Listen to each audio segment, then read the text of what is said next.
पहिल्या व्हिडिओमध्ये सांगितलं की डायरेक्शन आपल्याला चेंज करायचं आहे. आता आपल्याला फक्त प्रॅक्टिस म्हणून कसं करायचं आहे, या हातात इथे तोंडामध्ये थोडासा धागा घ्यायचा आहे, या हातात घ्यायचा आहे, 4 ते 5 वेळा चेंज करायचं आहे आणि नंतर इथे तुमची सीझर अशा पद्धतीने आली पाहिजे करायचं आहे.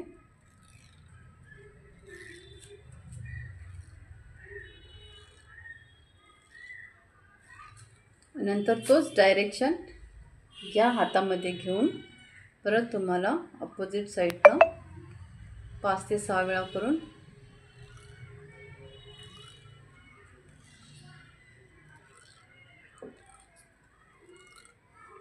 मित्रांनो, तुम्ही या पद्धतीने जर ॲब्रो केला ना आणि प्रॅक्टिस ठेवली ना तर तुम्हाला डेफिनेटली लवकर ॲब्रो करता येईल.